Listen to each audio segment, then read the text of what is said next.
Nah, maka ketika Rasulullah mengatakan kaya itu adalah kaya hati. Nah, sudah. Sehingga pada poin yang kedua pemirsa, pada poin yang ketiga pemirsa, Rasulullah memberikan kepada kita gambaran-gambaran yang berbeda tentang dunia, sehingga kita tidak tertipu dengan mawar, tapi ternyata di baliknya ada racunnya. Nah, sekarang kita lebih tajam kepada materinya. Perempuan itu dikatakan oleh Nabi Muhammad SAW, ma taraktu ba'di fitnatan adarra 'ala rijal minan nisa. Tidaklah aku tinggalkan untuk kalian, kata Nabi Muhammad SAW, setelah kelak aku meninggal dunia, fitnah yang lebih berat untuk kalian dibandingkan fitnahnya perempuan. Jadi kalau ngomong harta, tahta, wanita, ternyata memang semuanya disebut dalam syariat. Kalau tahta ya, itu kita tidak asing lah cerita tentang Fir'aun. Kemudian harta, kita tidak asing tentang Qarun. Apalagi Nabi Muhammad SAW bersabda, fa inna likulli ummatin fitnah. Setiap umat itu ada ujiannya. Wa fitnatu ummati al-mal. Ujiannya umatku ini terletak pada harta. Kemudian tentang wanita, kita lihat bagaimana kemudian ujiannya Nabi Yusuf alaihi salam. Kemudian Rasulullah juga bersabda, tidaklah aku tinggalkan sepeninggalku kelak fitnah yang lebih berbahaya untuk kalian dibanding fitnah perempuan. Dalam Al-Quran dikatakan, inna kaidakunna azim, tipu daya perempuan itu begitu dahsyat. Nah, sehingga apabila perempuan itu kita ibaratkan seperti mawar, maka mawar itu akan indah ketika diraih dengan cara yang halal. Jadi kita kalau ngomong apa ya, kalau ngomong sekedar ya bahasa mudahnya lah, mawar itu kalau lah betul-betul memang indah, tapi milik orang, di taman orang lain, di pagar yang dibangun oleh orang lain, boleh nggak kita memetiknya? Nggak boleh. Kan tentu nggak boleh. Walaupun indahnya luar biasa,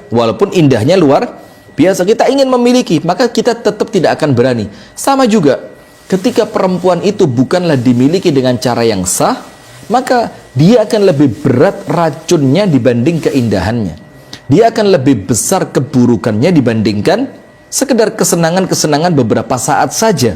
Yang kemudian kesenangannya mungkin ketika ketemu, ya ketika hangout, ketika dia sedang berbincang, ketika dia sedang makan bersama. Tapi di balik semua itu, dia akan terjerumus pada dosa besar, yang dosa itu akan menarik pada dosa-dosa yang berikutnya. Nah, sekarang saya memiliki 3 cara. Kenapa 3 ya? Enggak 4 ya? Iya, biasanya 4. Iya. Hah? Sunahnya 4 kata Mas Eka. Hukum dewe ini, wah berat ini. Tapi sudah berani ngomong gitu, udah kemajuan itu. Kemajuan luar biasa. Kalau di rumah mungkin enggak. Istrinya nonton ini. Nonton. Siap-siap aja nanti pulang ini. Nah, Ustaz, dari ada 3 fitnah tadi ya. Harta, tahta, wanita tadi. Harta, tahta, wanita. Nah, yang semuanya diibaratkan seperti mawar. Iya. Tapi di baliknya racun. Ini tadi kan disebutkan wanita, artinya di situ bukan pria. Nah, kenapa selalu disebutkan wanita? Ini pasti ada yang bertanya. Begini saya. Tepat sekali. Karena normalnya kita berbicara dalam keadaan normal ya, artinya tentu ada keadaan di luar batas kewajaran normal. Normalnya yang mengejar itu laki-laki. Oh, oke. Dan perempuan itu dia lebih menunggu dengan keindahan yang dia punya. Maka dia cukup bersolek, dia cukup memperindah fisiknya, maka tentu laki-laki itu yang akan mengejarnya. Nah, dan tabiat laki-laki pula, tabiatnya laki-laki itu mengejar, bukan dikejar.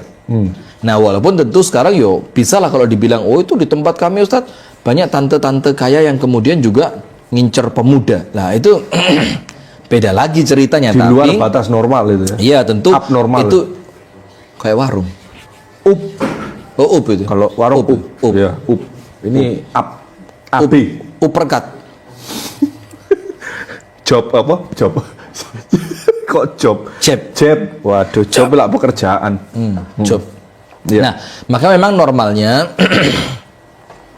laki-laki itulah yang butuh perempuan, dan perempuan itu lebih memiliki kemampuan untuk mengendalikan diri. dengan rasa malunya, dengan gengsinya, dengan bahkan rasa takutnya, itu dia tidak akan terkesan lebih memancing. Tapi biasanya yang mancing itu bukan mancing ya, lebih mengejar, karena biasanya mengejar itu laki-laki. Ayam ya, kita bukan mengibaratkan manusia seperti ayam, tidak, tapi kita contohkan ayam itu kan yang mengejar apa? Jagonya atau babonnya? Jago. Itu simbol kejantanan, jago kan. Kalau nggak ayam ya kuda biasanya. Dan itu kenapa kuda?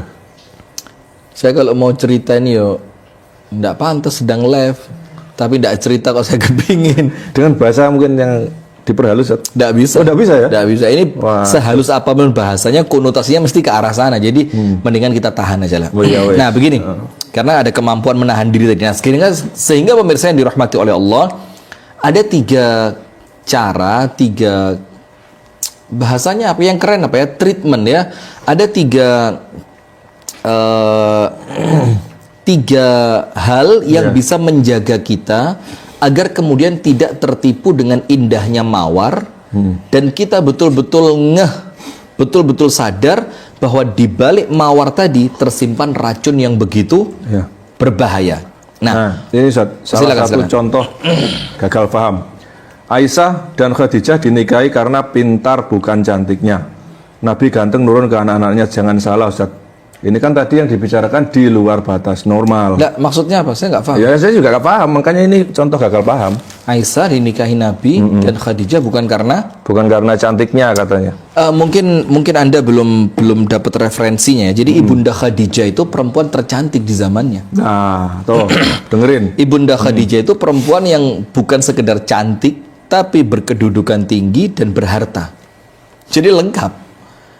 Harta ada, kemudian status sosialnya juga bagus karena dia salah seorang di antara wanita terkemuka dari suku Quraisy, dan kemudian cantiknya tidak diragukan. Itulah kenapa banyak laki-laki yang sudah bahasanya itu kepincut dengan Ibunda Khadijah. Dan maka Ibunda Khadijah nggak sembarangan milih laki-laki, karena dia tahu saya ini bukan perempuan sembarangan. Dan Nabi ketika menikahi Ibunda Khadijah itu statusnya belum mendapat wahyu, belum sebagai nabi. Cuma seorang pemuda yang telah memiliki sikap amanah, akhlaknya luar biasa, dan ketampanannya juga tidak disangsikan lagi, kan begitu? Iya, umpama saya ini ngaku orang baik loh, umpama. Saya pun juga akan milih-milih kalau begitu ngelamar. Jadi pastilah. Itu nggak masuk akal lah. Natural ya. Naluri. Jangankan yang baik, yang jelek saja milih sing apik kok. Bahkan Nabi Yusuf dikisahkan kan hampir saja kan itu kan. Hampir. Jadi kalaupun tidak takut pada Allah, apa gimana itu ya?